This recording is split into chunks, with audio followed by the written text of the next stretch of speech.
You were bulimic, is that right? Mm-hmm. And anorexic as well, or just bulimic? Well, they called it anorexia binge purge type, so it was technically both. In a way, I was anorexic when I was 12 years old. When I came on the show and talked about bullying before, Yeah. and I wanted so badly to speak about how much it had affected me, but I couldn't really say how much it affected me because I wasn't even through with the issues that it had caused. Right. So. And that started the cutting then? You would cut yourself? Right. And because you felt so badly about yourself? Right. I think that years of abuse in school and just, so many things were said to me that just haunted me every day. And I went from having all these friends to none.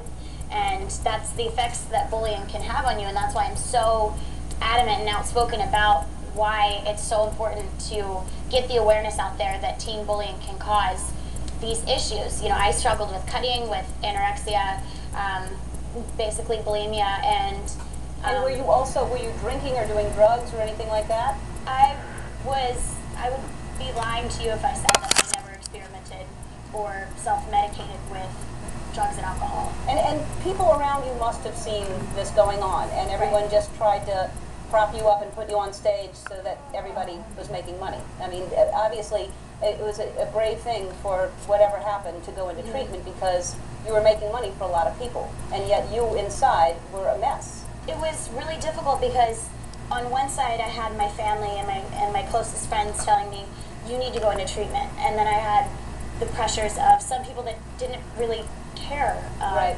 And luckily those people are out of my life now. Good. Those people are nowhere. I don't speak to them. They're out of my life. And, Good.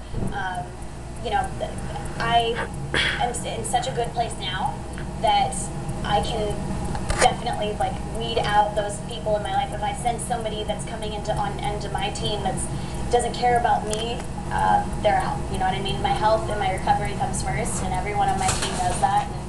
And when it starts to get too much, I say, "Whoa, slow down!"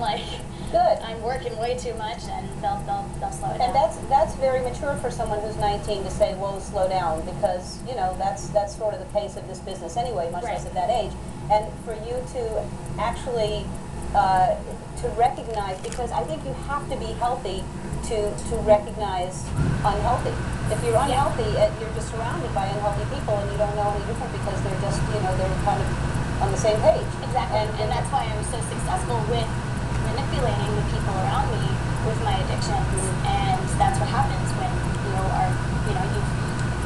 you've lost control of yourself to a disease. Mm-hmm. So if you obviously a lot of young girls are looking at you and seeing that you went through stuff that maybe they're going through right now, and how can you, in a quick soundbite, how do you talk to those girls and say, what advice do you have for them? Well, one of the reasons why I became so outspoken when I decided to come out of treatment and talk about my issues was because when I grew up and I was dealing with the pressures to be thin, it was the time in the tabloids when very, very skinny girls were on the cover of every magazine. And that's what I was looking up to. Mm-hmm. So that's what I had to idolize. I don't want that for young girls to idolize. No.